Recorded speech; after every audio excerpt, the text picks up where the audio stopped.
Ta-da! Here we are at Flipping Houses for Rookies. Yet again, Peter, yet again. Episode number 438.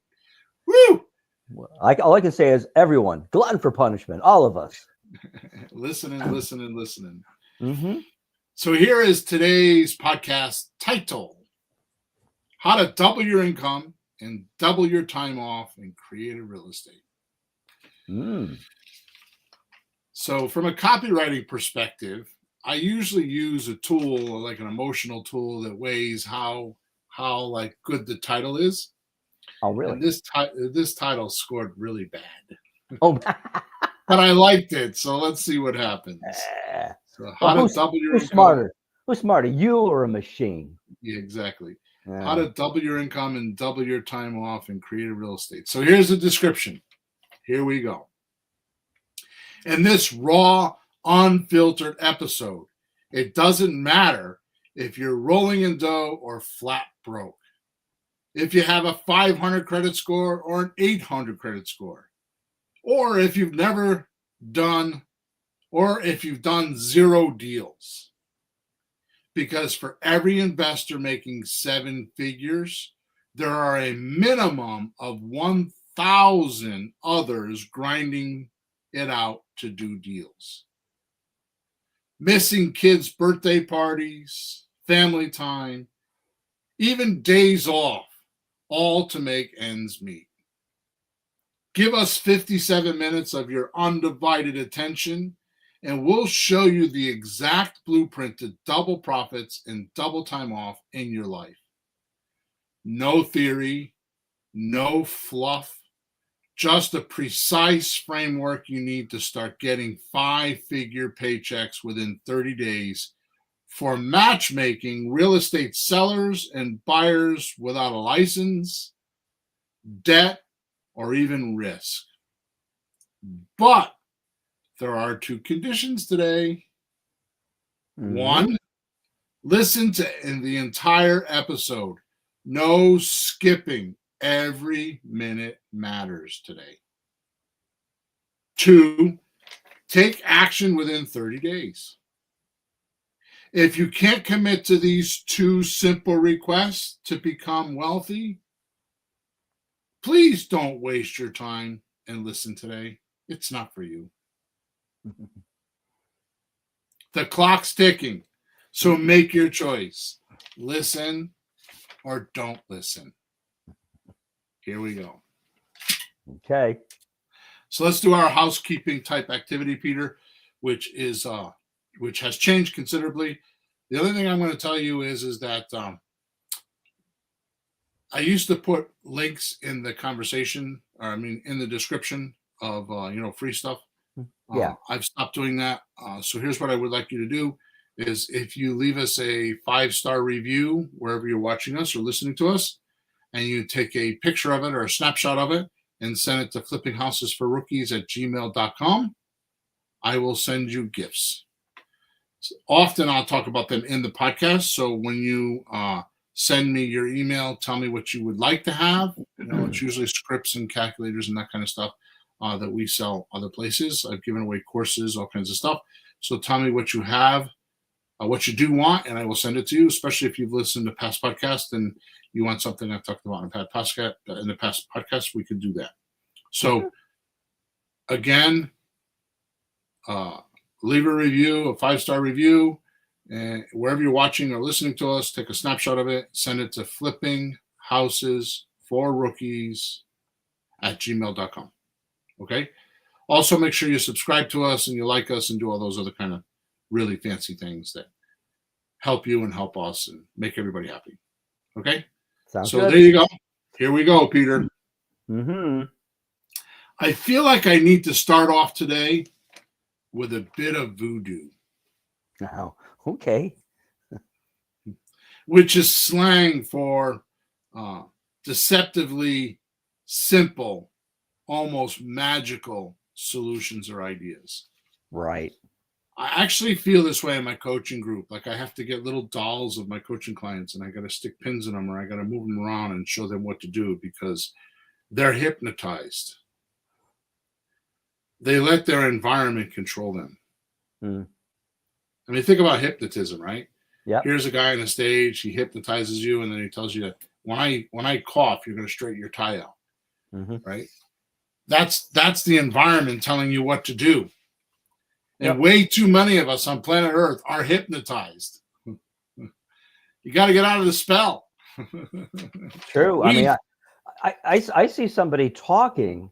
Somebody starts to talk and they stop talking. You were talking. Keep going. Don't let the guy stop you. I mean, on TV news thing, somebody starts and they get cut off just like they do. Oh my God.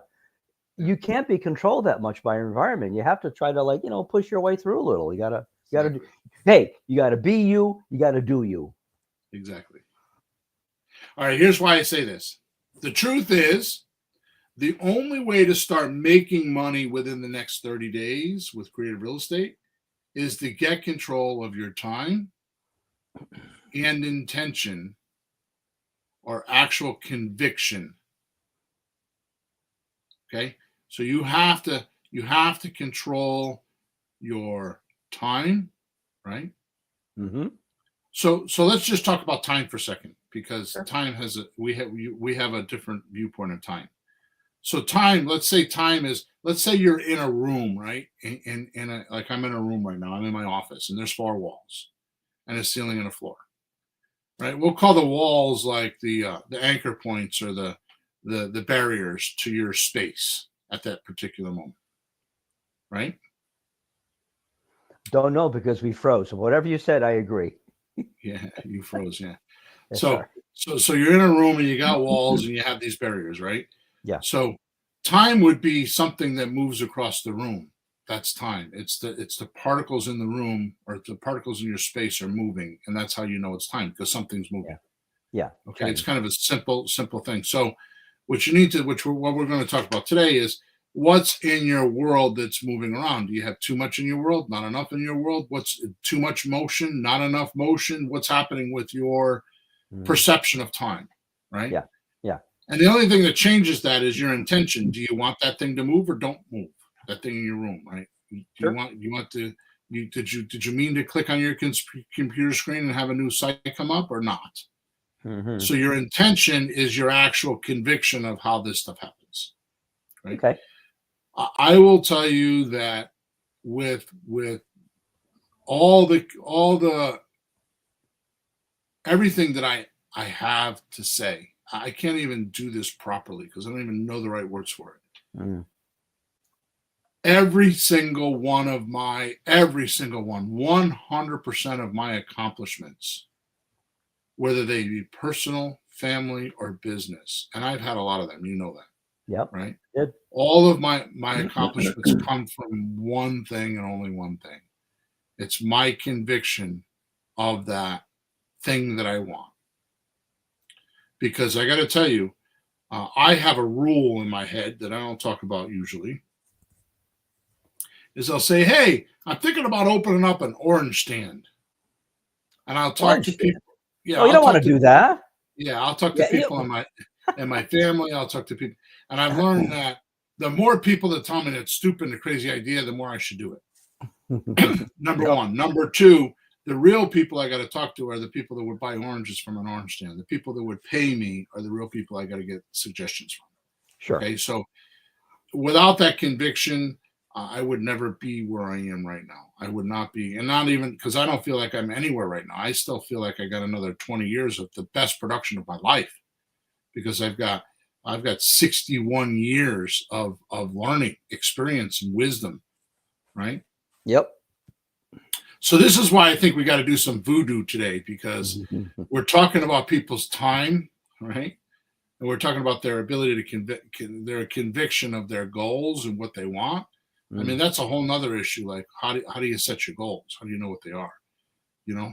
And I will tell you that's another talent, which I think we'll cover in the next couple of weeks, but we'll see what happens, because I've covered it before and I feel like I'm redundant with it. Our famous New Year's podcast is "Goals are for losers," right? Mm-hmm. Hey, it bears repeating. It bears repeating at least once a year. So might as well be January 1st. Maybe. Oh yeah. So a good workable plan would consist of those few things that only you can do because they're the highest paying activities. So we're going to talk about this. So, and this itself could be very creative to not find ways to do more things. Ooh. But ways to eliminate, downsize, and outsource tasks that contribute very little to your work life. So the creative part of this is, no, I understand you got a job, and I understand you have a family. I understand you got all these things going on. You got to take care of your parents, or you got, kids, or karate and soccer moms, and I've heard it all. Some I agree with, most I don't. Right? The trick is not to do more in your life,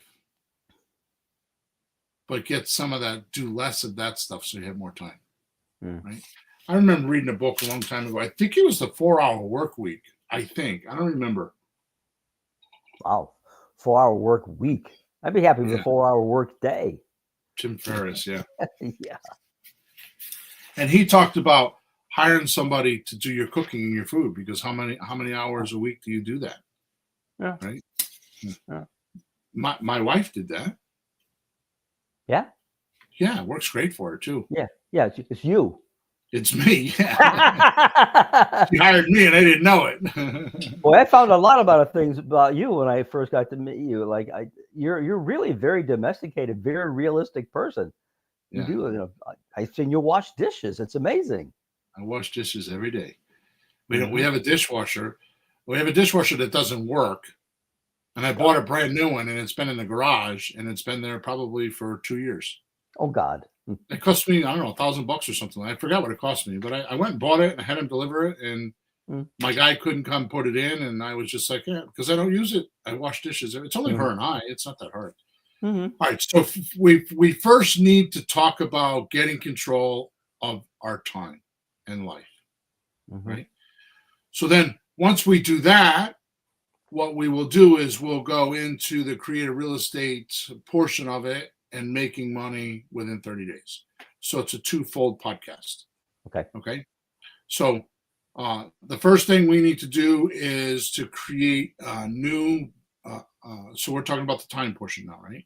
Yeah. So one of the things that we're going to want to look at or do is create a new vital habit. This is a new habit, and you should write these down. You should have paper and pencil today, because I got a couple lists that you should write down.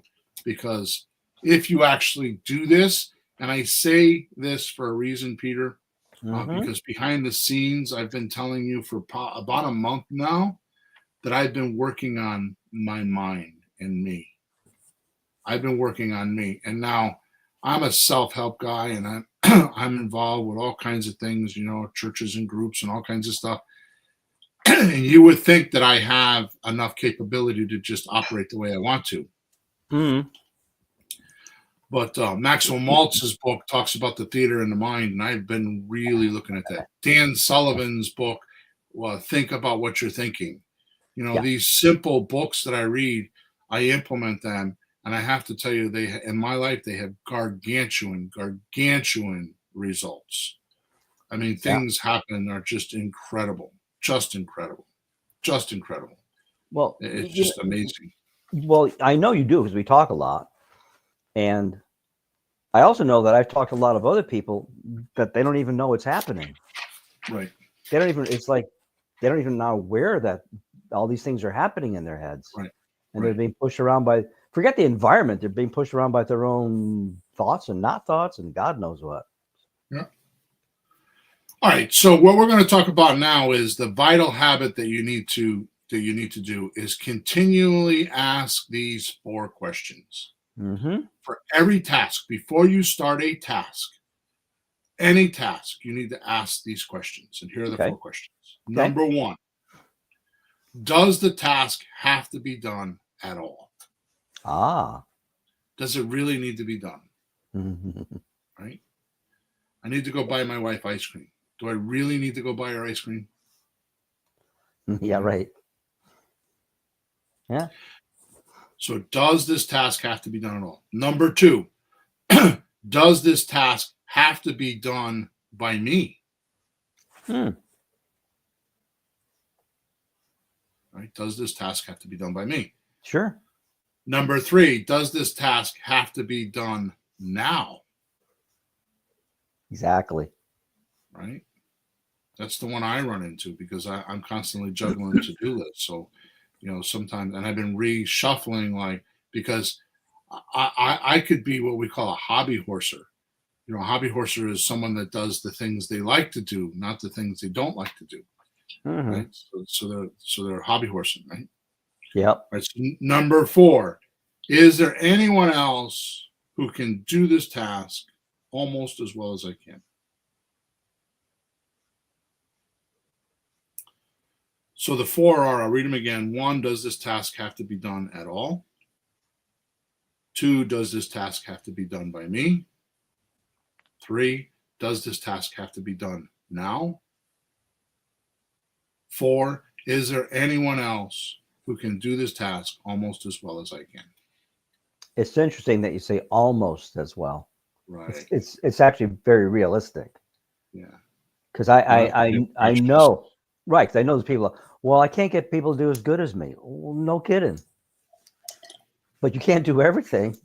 So if you could get 2 or 3 people doing things almost as good as you, that might be a whole other person. If at least, right? Right. You say muddle, it's you'll get more done.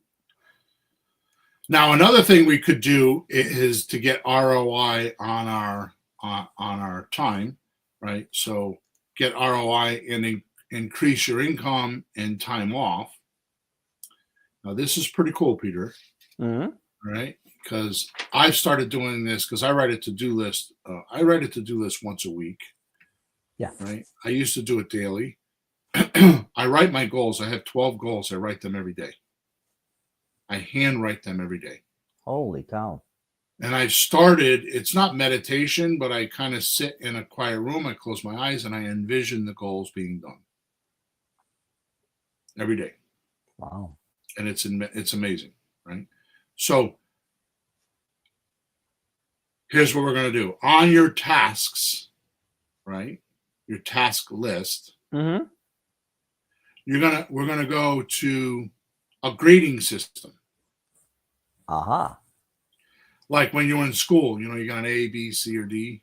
Right? Sure. And I'll tell you where this comes from. Mm-hmm. I had a friend of mine. I don't know where it was. I think I was in a mastermind group. I don't know where I was. Maybe it was a coaching group. I don't remember. But they're like, the holidays. You know what the holidays are about for me? You know what the holidays really are? What? I said, no, what are they? He said, it's your report card. Huh. Oh, really? What does that mean? Well, you go to family and they say, how you doing? What are you up to these days? Ooh. And they're giving you a report card based on your answer. Right? Mm-hmm. So anyways, let's talk about this. So it's like getting a grade in school, right? Sure. So you're going to go down your task list and you're going to look at each task and you're going to give an A on tasks that you must do. So it gets an A, right? So A is a must do. You're going to give a B on tasks you should do, but you have time to do them. You get a week to do them or 2 weeks to do them, right? Like Christmas shopping and Thanksgiving time. You have time, but you got to do them. Yeah. You're going to give a C on tasks that would be nice to do. Now, listen to what I'm telling you. This is actually kind of interesting. Tasks that would be nice to do, but have no consequences for you or anyone else. So if you didn't do them, it wouldn't really be missed. It makes sense. There's a lot of stuff like that. Right? You know what I call those? Uh-huh. There's a ton of things. Part of the things we're talking about, like doing the dishes, you got to eat, of course, and stuff that you do. I call that just getting to square zero. It's just to maintain. You don't get anywhere. You don't get ahead. It's just like the next day, like, yeah, I'm still here. So it doesn't push you forward. That's a good example. Another good example is marketing. I have friends of mine. Oh, I got to do my marketing. Right? Yeah. And they're like, well, outflow equals inflow, that kind of stuff, right? And I'm like, yeah. Okay, there's other things to talk about with outflow. Like if you're going to do your marketing, has it increased your income? because a true executive should measure this: the outflow, which is the phone calls, the mail, the marketing, the newspaper ads, the Facebook ads, whatever they are, against the inflow, which is why we use those words, outflow and inflow, right? Mm-hmm. It's like how do you become wealthy?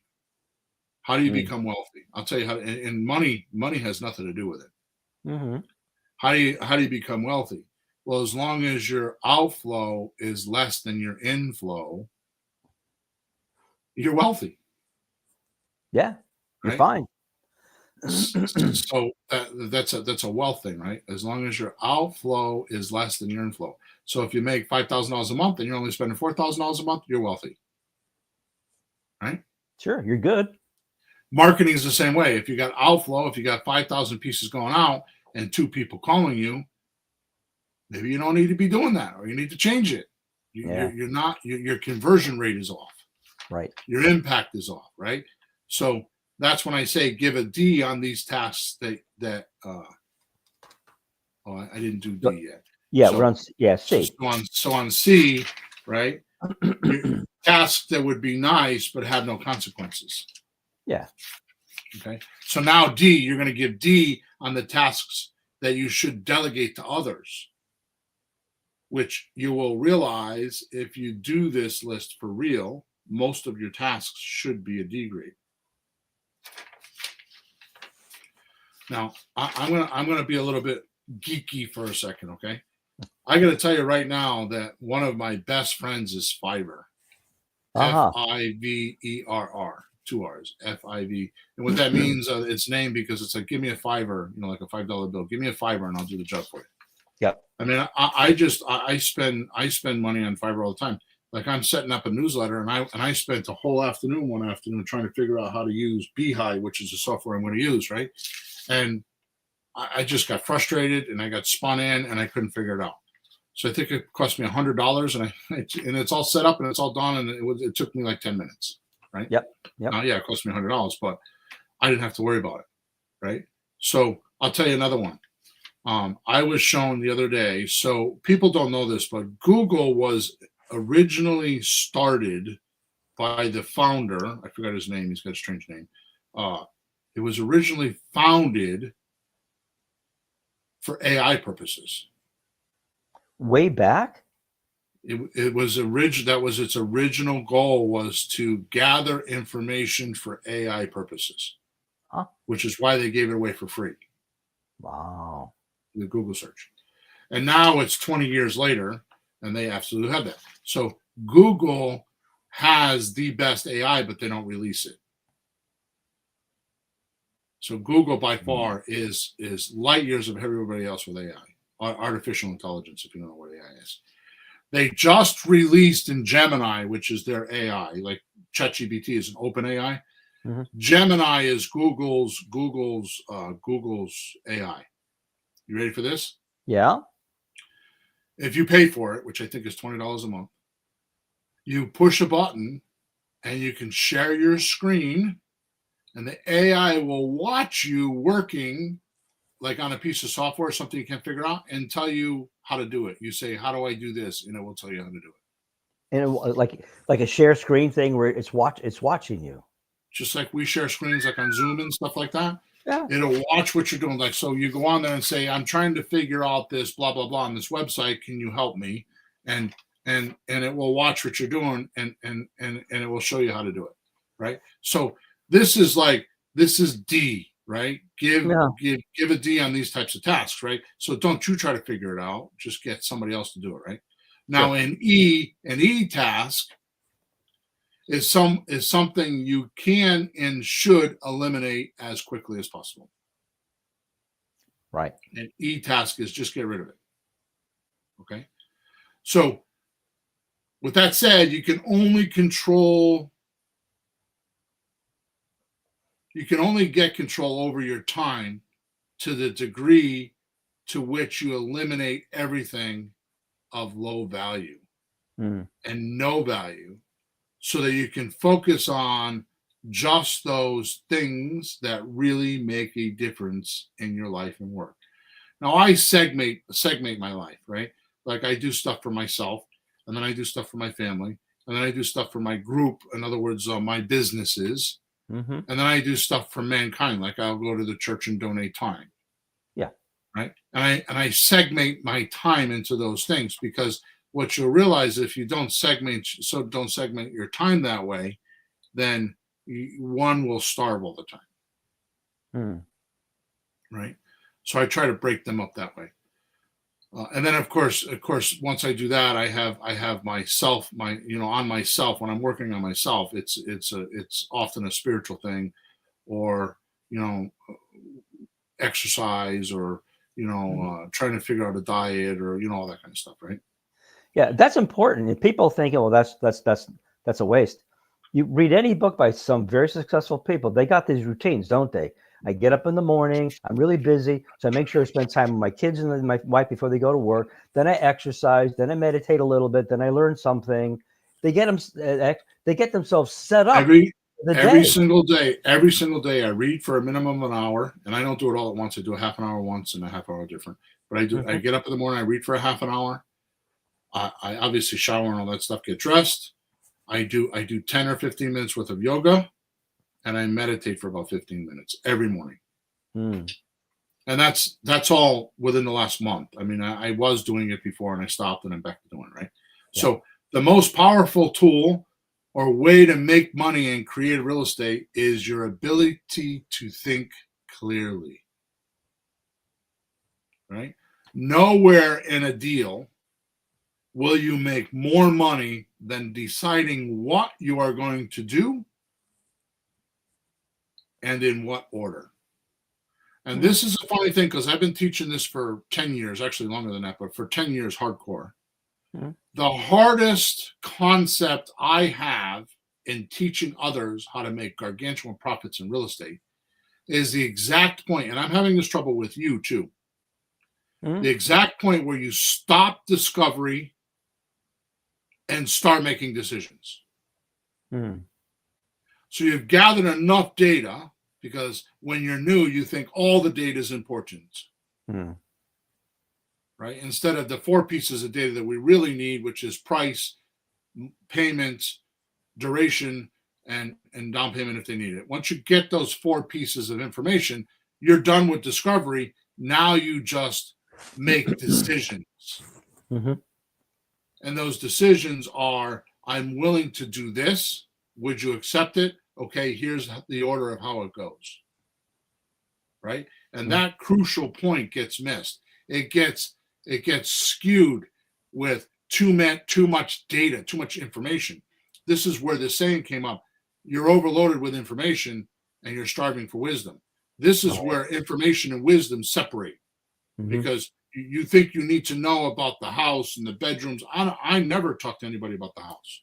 Mhm. Once I sign documents, I'll go do that, because it's part of my what order am I going to do things. Yeah, well, we're not living in it. Right. Well, it doesn't matter. It only matters whether your buyers are whether it's going to be popular with your buyers. Yeah. Right? Is it a house a bunch of buyers are going to want to buy? Right. So Mhm. the truth of the matter is if you know what your buyers want, then I always say, which we're going to do today. The four things you need to do in every deal is find a motivated buyer. I mean, a motivated seller, and communicate to them. Tell them what you're doing. Find out what's needed and wanted, and then give it to them. Mhm. Well, we never talk about it's the same way on the other side with the buyers. Mhm. Find a buyer and communicate with them, a motivated buyer, and communicate with them. Tell them what you do, and then find out what's needed and wanted, and give it to them. The problem is we spend too much time with the sellers doing that, not enough time with the buyers, and the buyers are the ones that are paying us. Mhm. So if you understand where the buyers are, they know what you do, like you do lease options, and this is how you do it, right? And you tell them, they tell you what's needed and wanted, like they want to move next week, or whatever they tell you, and you can Mhm. provide it, then you got a deal. So you're better off, which is backwards, because you're better off to have a complete knowledge of your wisdom, not knowledge, wisdom Mhm.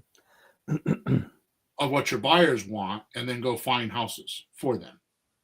That's what a realtor does, right? Well, it makes sense because you would know talking to the seller what you should or shouldn't be doing. You'd know if you're close or not close. You know if you're wasting your time or this is what I need. This is perfect. You wouldn't be worrying about, gee, what if I can't sell it? That's what amateurs say. Well, what if you can't? You would know. Right.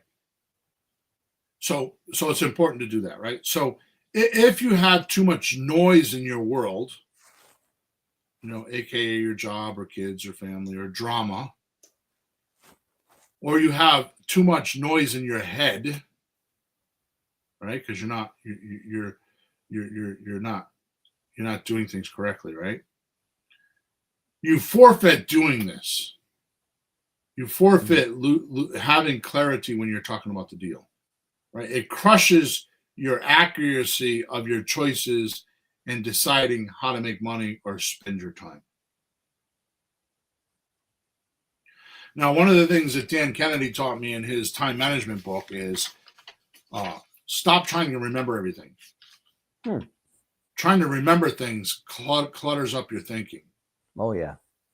Right. So, like, what he does is he time blocks, like each time from like 10 to 11, this is what I do. And from 11 to 12, this is what I do. And he puts everything in there. Like, doing your laundry, having sex, eating, crapping, taking a shower. I mean, everything is on his schedule. Right.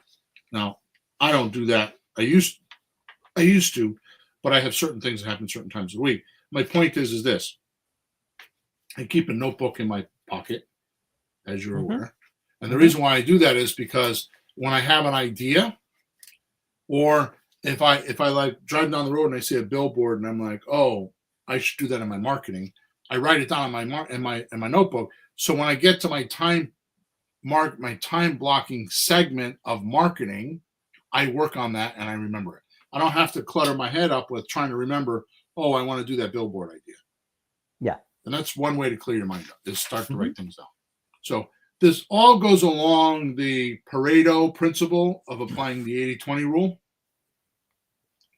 What I just laid out for you as like a mini blueprint on how to focus on the 20%, right? Which is asking the 4 questions and then giving your task list, the grading system, right? You're going to find out what the 20% is in your life so that you can work 20% of the time and get 80% of your time off, right?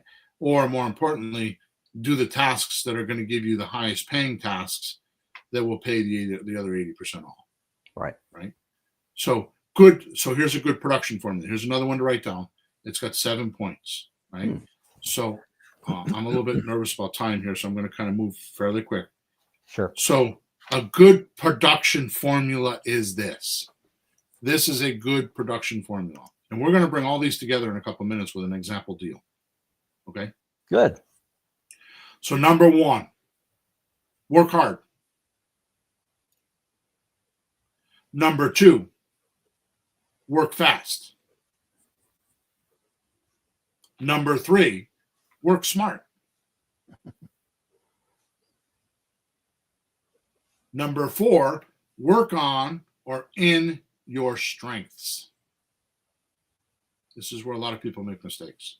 Right? Because they don't have the money to pay somebody.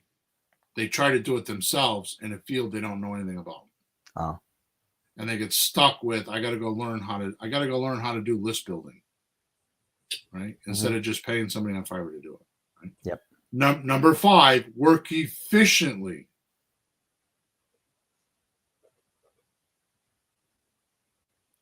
Number 6, work better each time you do it.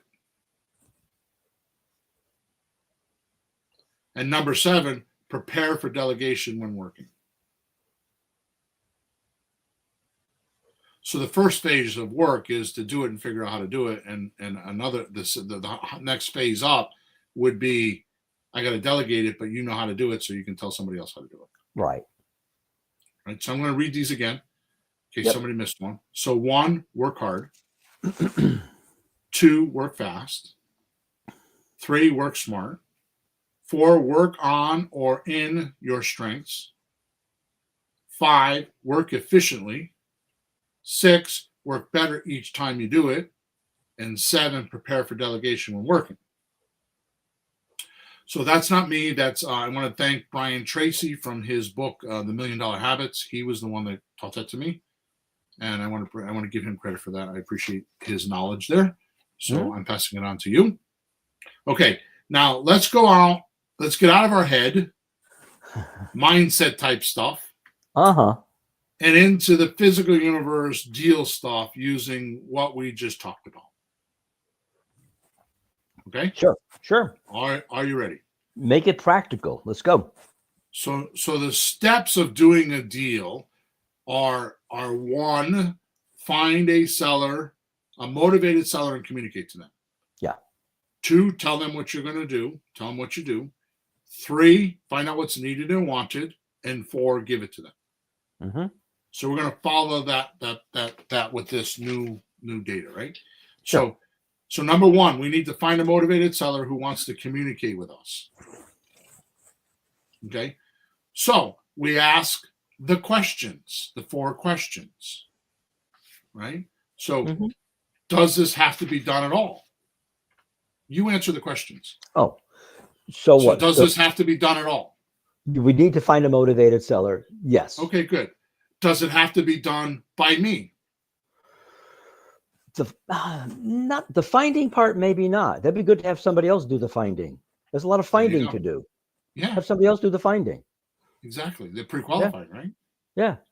All right. So number 3, does it have to be done now? I think the sooner the better, because you don't want to lose a deal. Maybe someone else gets it. So you're talking about working fast. So for that, I would say, yeah. Aristotle talked about start, change, stop, right? I don't remember who said, but somebody certainly did. Yeah, well, I just read it the other day. I can read it to you, right? He calls it a little bit different, but if you don't start, then you don't have a deal. Yeah. So yeah, I would think it's got to be done now. Damn, I got 3 right. Yeah. So 4, can I get someone else to do it for me? Wait, you lost me. Yep. So number 2 is, does it have to be done by me? Oh. And then number 4 is, can I get someone else to do it for me? Oh, yeah. Like the finding part, yeah. Okay, so I'm not going to talk about this today because this is a podcast all by itself. Okay, but I had this big realization some time ago, a year ago on one of our podcasts. I never told you this. I had a big epiphany on the podcast. We were talking about Who Not How by Ben Hardy. Right? And my realization is he's like, pick your tasks and get somebody else to do them for you. Right? Which we're talking about today. Yeah. Okay. Yeah. Here was my big realization. It doesn't have to be a who. Oh, it doesn't have to be a person. I created software to be my who. And now, like I figured out how to make agents. So I have ChatGPT agents that work for me. They just do one task. Write me a headline for the podcast. Right? I don't use AI for the podcast at all, except for a headline, right? Or write me a newsletter. And I've done my research. I've got my avatar in there. I've got all my data. I've uploaded all my past stuff. So it's me talking, but it's not me. It's my material, my voice, my whatever. And I've got the robot to do the work for me. This is no different than having a robot in your house cooking eggs in the morning. Yeah. You're getting ready to go in the shower. You push the button, say, "Hey, robot, make boop, boop, boop, boop." Hey, Sophia, make me my eggs so I have them when I get out of the shower. Right? Yeah. You don't need to do that menial task. You know how to cook eggs. Right? So when I say, can I have someone else do it for me? It's more like, can I get something else to do it for me? Right. Now watch this. So we're still on. We need to find a motivated seller who wants to communicate with us. And we ask our questions. Does it need to be done? Does it need to be, does it have to be done at all? Does it have to be done by me? Does it have to be done now? And can I get someone else to do it for me? Mm-hmm. Now, watch this. Let's apply the production formula to this. I'm not being too weird, am I? No, I'm fine, but I have to turn my page back and forth to make sure I'm following you. I got it, though. I got it. So plug in the production formula. So when we're talking about finding motivated, you need to find a motivated seller who wants to communicate with us. The formula is work hard. Work hard at what? At getting the best way possible to find those motivated sellers, especially if you don't have to sit there doing it all day.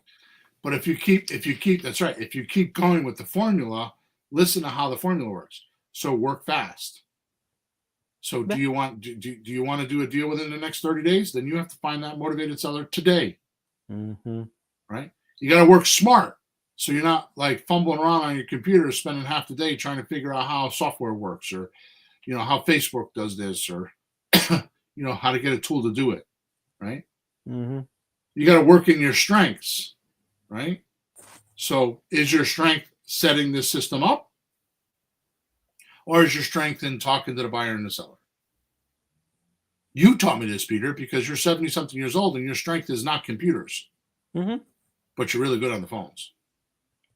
I'm better at phones. I'm getting better at the computer part and learning more as I go. But I started with, I had that other skill in the first place. So that's right. I have to depend on that. So you want to work efficiently, right? So this is all on getting a motivated seller to communicate to, right? You want to work better each time so you can do it, right? And then, of course, prepare for delegation. So when you go back to work hard, what are you really working hard on? You're really working hard on number 7, preparing for delegation. Yeah. You're trying to get it set up because it's a mundane task, which goes back to what I was talking about with the robots, with AI, because AI will do this. No problem. It will work hard. It will work fast. It will work smart. It'll concentrate on the strengths that you make it concentrate on, right? And it will work efficiently. And nowadays, AI learns from itself, so it makes it better and better each time you do it. Right? That's pretty crazy. I'm really kind of, I know you pretty well, but like you're almost freaking me out, like how it's so organized that these 3 different things all tie up together. And just that first thing you said, find a motivated seller, all that, bang, bang, bang, bang, bang. It's just pretty beyond clever. Thank you. Okay. This is exactly where most derail their production train. This is exactly where they derail. Here's why. Remember, I spoke earlier about being creative about adding tasks to your plate instead of getting creative and removing tasks from your plate. Most people add tasks to their plate, right? Ron LeGrand says it best. The less I do, the more I make, which is the 80-20 rule. Just do the correct 20% and you'll show up, right? Yep. Which brings me to this point on our railroad track. So picture there's a train going down the track and it derails. Just before it derails, there's something on the track that causes it to derail, right? That's where we are right now. We're at just before that point that it hits that derail thing.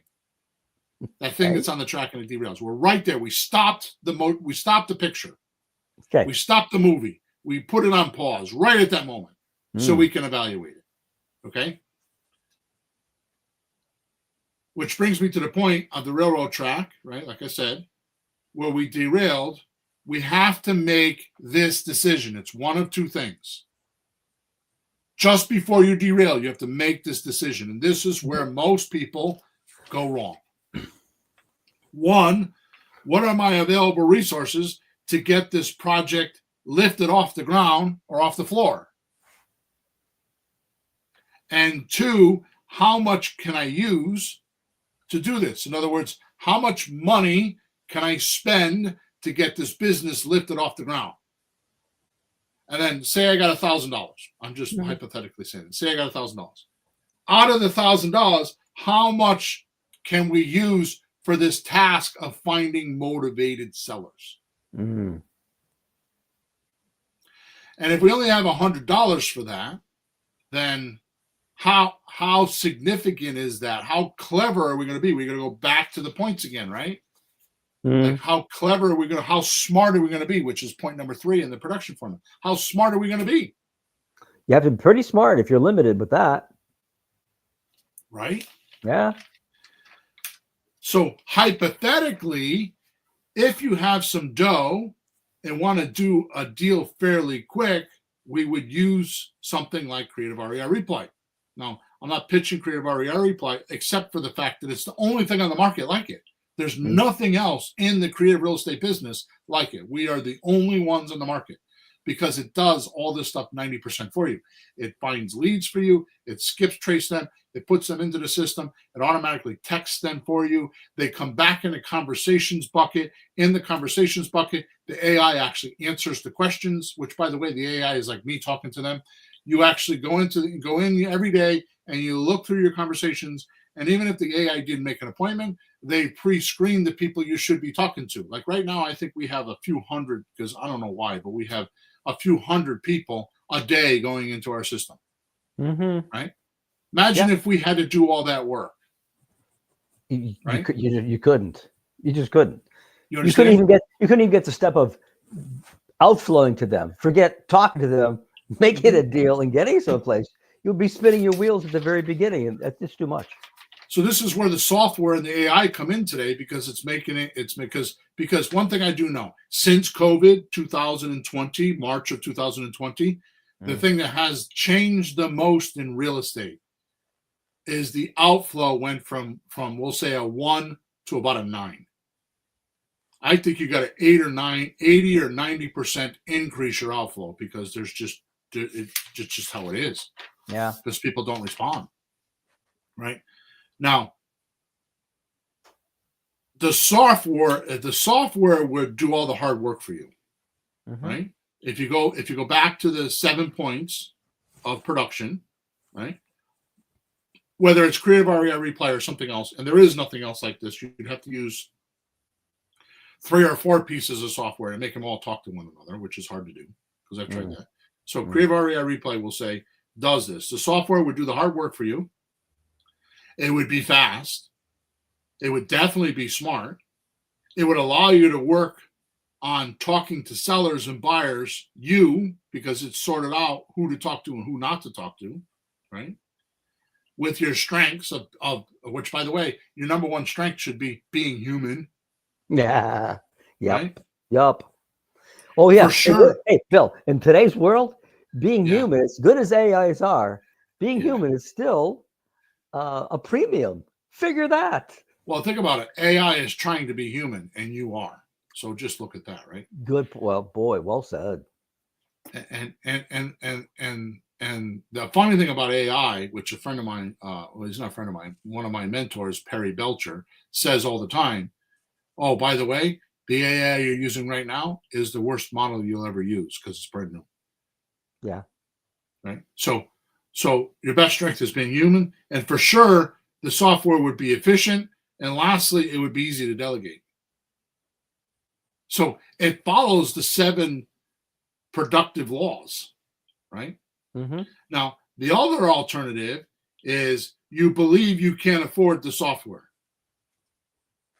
which I don't understand right now, because we have a special where we're giving you for 3 months.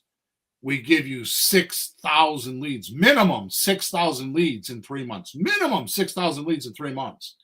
That means you're paying 16 cents a lead, and we let you use the software for free. We're not even charging you for the software to do all this stuff.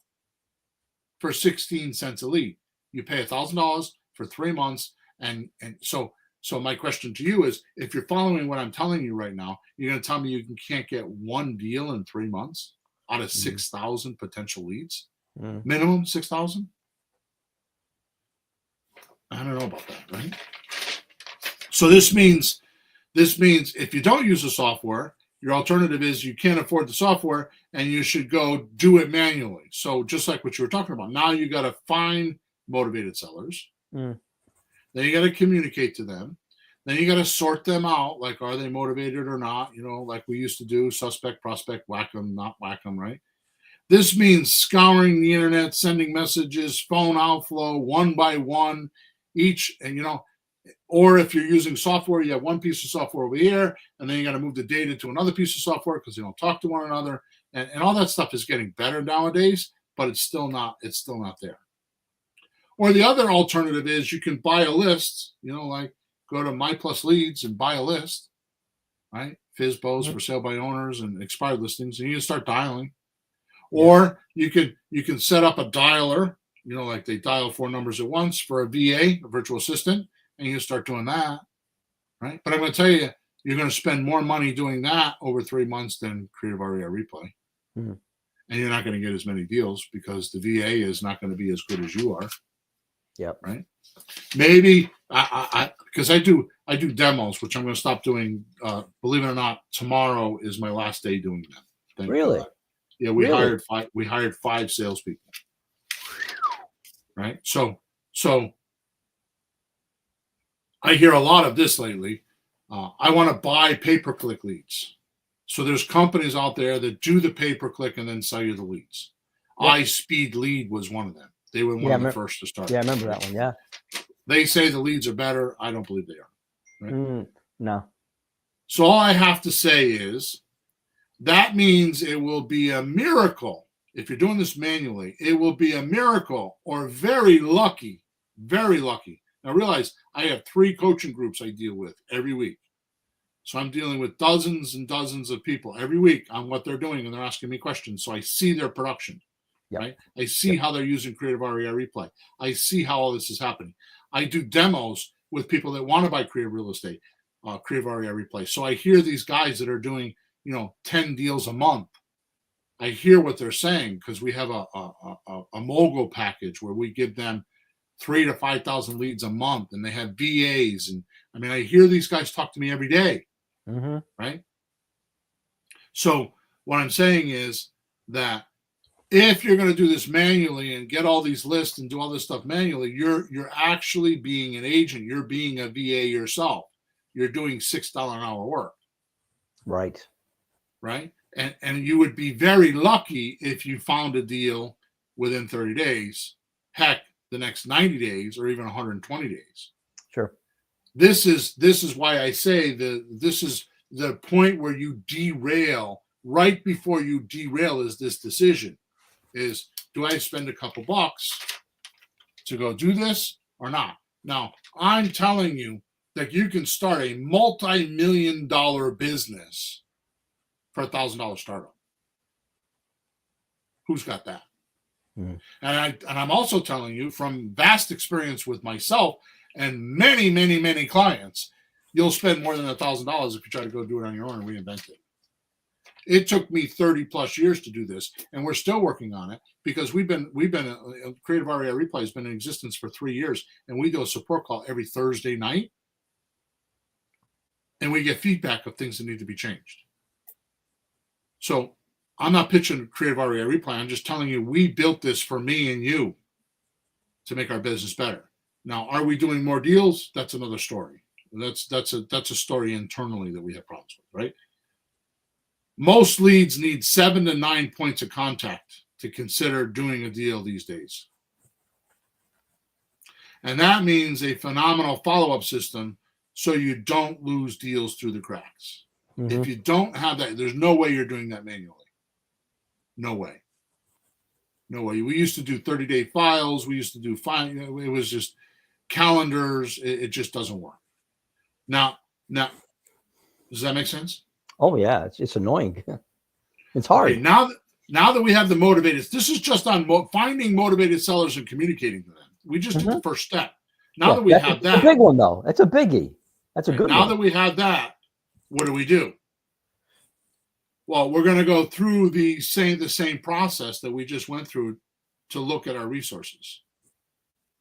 Ask who does the task, then use the production formula. So when we're talking about what do we do, right? You're going to have to go through the 4 questions that I gave to you, right? You need me to give those to you again? Oh, I got them here. Well, so the 4 questions: does this task have to be done at all?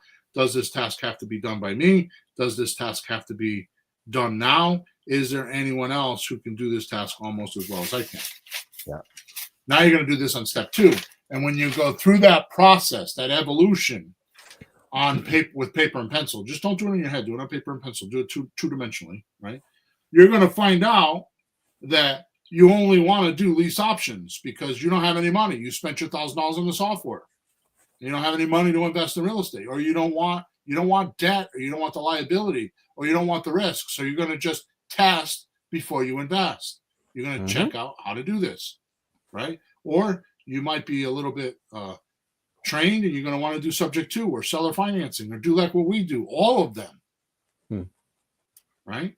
But the point is that when you say the second step is tell them what you do, you need to figure that out for yourself, and you're going to go through this formula or these 2 formulas to tell you to do this, right?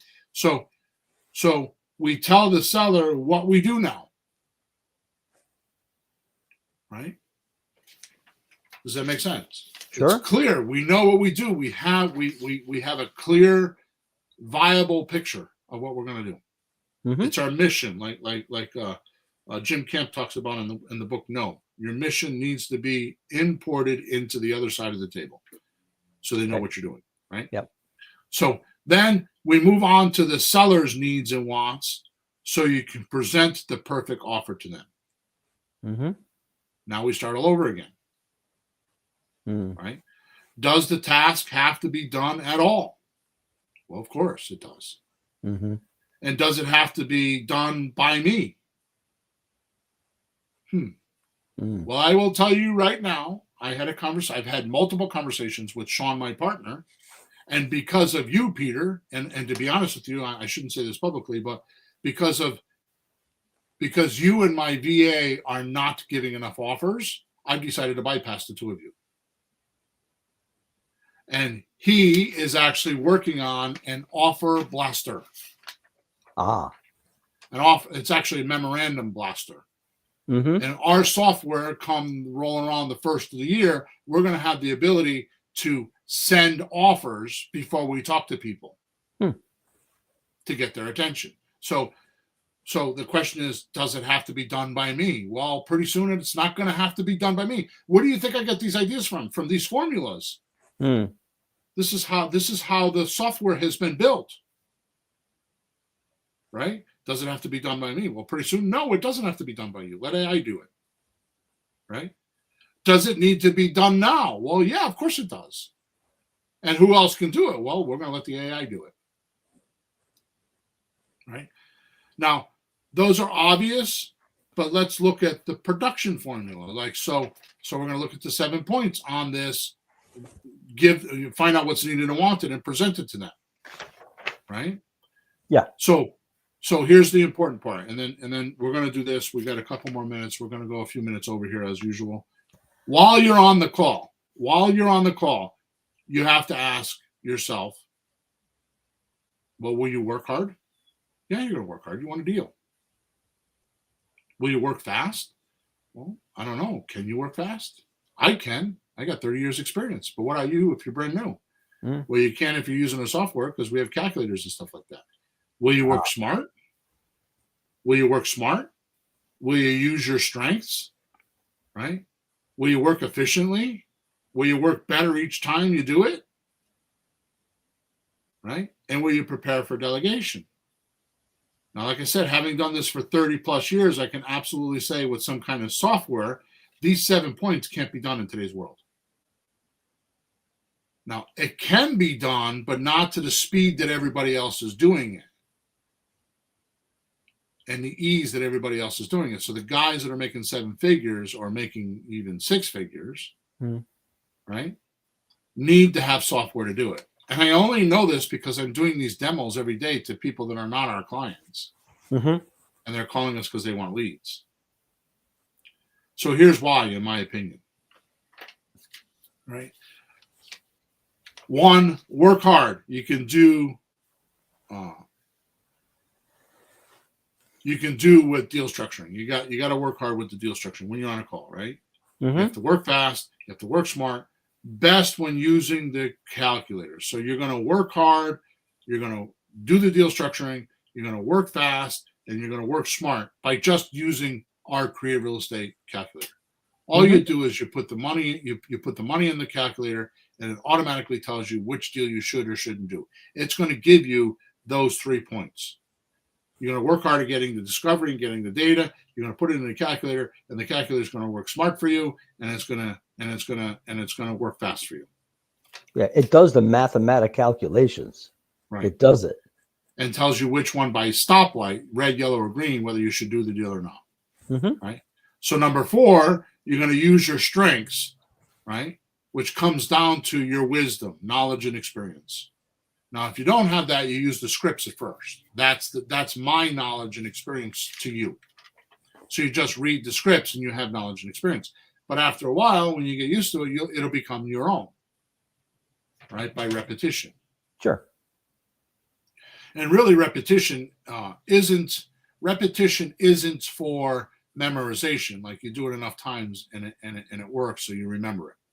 Yeah. Repetition teaches you how not to do it. It shows you the mistakes that you made, so you stay away from them. Right, the pitfalls. So number 5. Now we're on the phone now, right? You're going to work efficiently is about the Creative Real Estate calculator. When you're all done with the numbers, you just push a button and it does the documents for you. So you're going to be efficient, because it used to be for us to make an offer, we get off the phone and we'd spend 10 or 15 minutes drafting the documents. First, when we first started, it was by hand, and then we got clever and put them on the computer. We would type them, but it was still 10 or 15 minutes because we'd have to take our notes and put them into. Now it's like literally 5 seconds, because everything you put in the calculator, it extracts that information and it puts it on the documents, and you're done. So you're going to be wicked efficient. Right. Number 6, you're going to work better at it because the software will record your calls. Right. Then it's going to analyze the calls and pull out your strengths and your weaknesses. Now, we did this on a coaching call a few weeks ago. Do you remember, with you? I do. And what did we do? Well, we put the conversation into we went into Creative REI Reply, and we randomly pulled the recording, right? Then go ahead. Yep. Yeah, so pull it right out of REI. The recording's all there. There's a transcript too. You can see it, read it, and you can listen to it. But we put it into the AI. It evaluated and said, here's what you did right, not so hot, pretty good. Try this, learn more, go back and practice. Basically, it showed us that you were off script. Did a critique. And that makes sense, because you've been with me for quite a while, and like me, I don't follow the script to the T, but I make sure I get all the bullet points, right? So are you going to work better? Right? Number 6, right? Are you going to work better at it, right?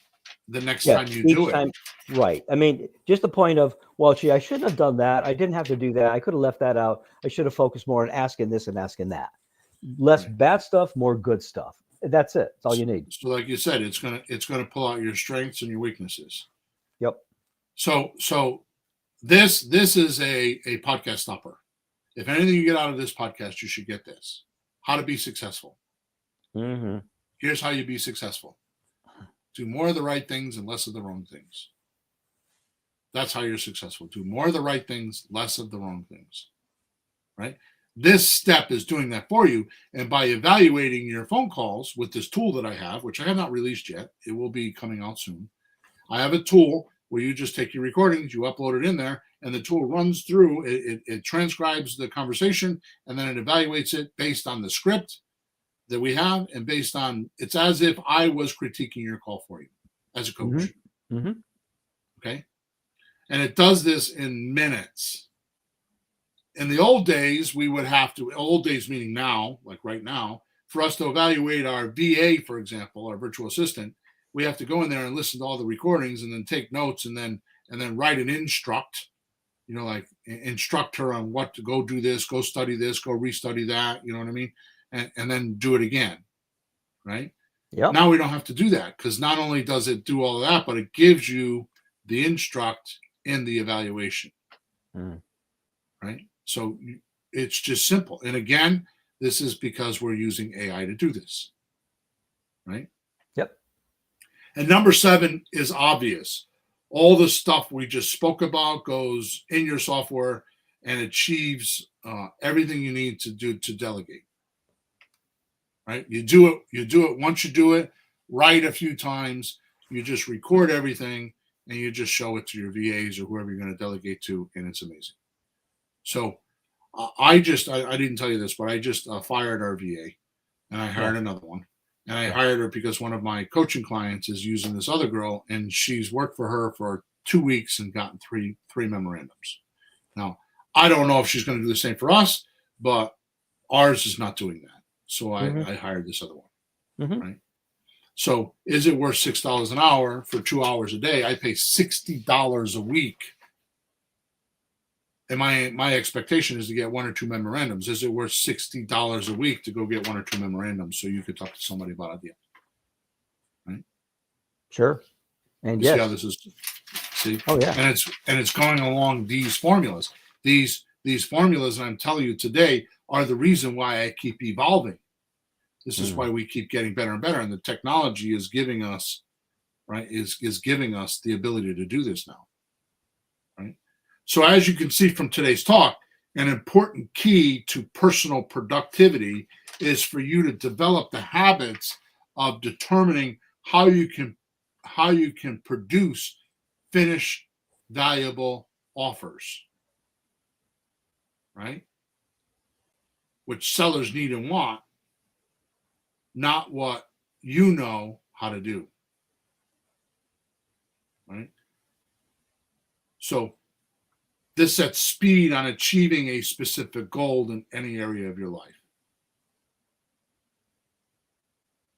My saying, which you've heard me say for almost a decade now, is an offer per day keeps the dead away. And I haven't been saying that recently, but I'm going back to it, right? So listen to me. This is very important. This is the only way you become wealthy. There's only one way. You have to have a completed product or service. Like if you're going to sell a bottle of water, you have to have a bottle of water to sell. And it has to be valuable to somebody else so they'll exchange with you. The more popular that product, that finished product is, and the more valuable it is, the more money you make. So I'm going to revert back to the beginning of the podcast. Talking to a seller and getting a deal is not that product that's valuable.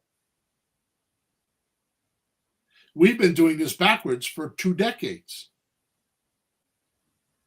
The valuable product and service that you could deliver is to go to your buyer and say, hey, I have this house that you can rent from me for 3 years and then buy it if you give me 5% down. And they flock at you like flies on a bull's butt. I mean, it's just inevitable. They're just going to be there. So the trick, and I covered this in many podcasts before this, is to get the seller to do a consignment deal with you, which we do on options, right? We get either a slot deal, a sandwich lease option transaction where they hold the property for 3 years and not be a landlord. They get paid like they're the bank and not get paid. I mean, get paid monthly and be the bank. And the buyer treats them like the bank. They don't call for clogged toilets and all that shit.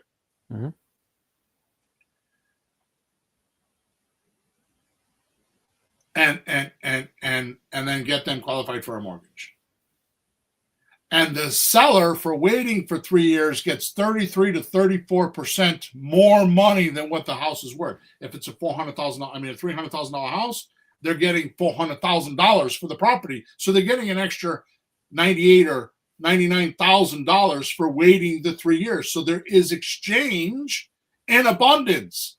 So the seller has the service or the product. The seller has the product completed. They have a house already that's already paid for, doesn't need loans, doesn't need any of that. It's already paid for or being paid for by the seller. There's a loan in place.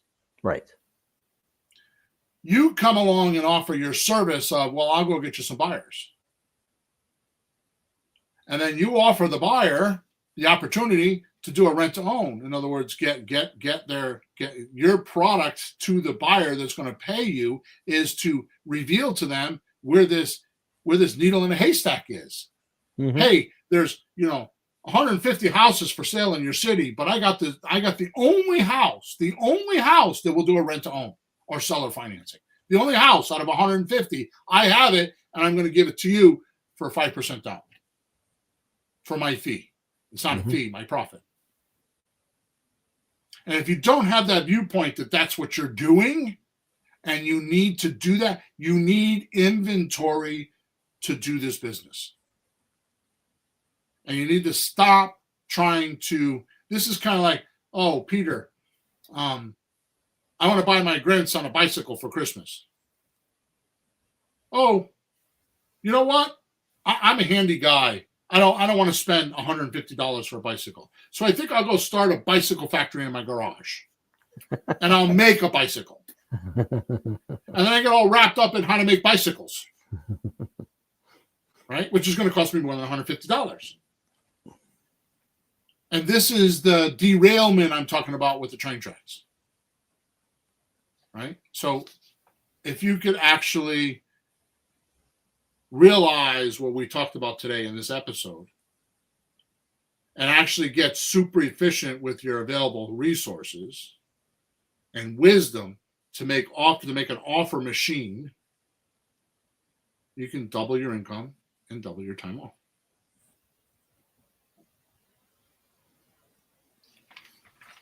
It's all the real estate between your ears. It's how you view things. And it's backwards than what we're taught in school. Right? How so? Well, we're taught to work hard, right? Oh, geez. Yeah, work hard physically. But what about working hard on the most important muscle you have, your mind? Yep. I'm 61 years old. Wait a minute. Happy birthday. Yeah, thank you. No, so really, it's his birthday. It's his birthday today. Yeah, so I'm 61 years old, right? And I go in and out of working on my own mind. I forget to do it. I forget to exercise my mind. I get up every morning and I exercise for 10 or 15 minutes. That's for my body, but what about my mind? And when I do that, oh man, I flourish and prosper every time. So we've gone 12 minutes over, Peter. Thank you very much for being patient with me today. I hope everybody enjoyed it. Make sure you subscribe to us wherever you're watching us. Make sure you like us wherever you're watching us. Make sure you leave a 5-star review. Take a snapshot of it. Send it to flippinghousesforrookies@gmail.com. That's flippinghousesforrookies@gmail.com. And I promise you, I will give you hundreds, if not thousands of dollars worth of gifts because, yes, I'm ethically bribing you right now. So there you go, right? I'm giving you a grand slam offer. Leave us a review, give us a snapshot, and I will give you stuff like you never saw before, right? And why can I do that? Because most people don't do it. Most people are listening to me right now. Oh, I got to do that. And they get just the stuff we were talking about today. Their life gets in the way and they forget. Okay, folks, make Bill wrong and do it. Yeah, exactly. All right, good. So we're over and out. End of podcast number 438. Thanks again for your support and your time and being here. We really appreciate it. And I hope that we have exchange and abundance for you today. So flourish and prosper. Talk to you on podcast number 439. Over and out.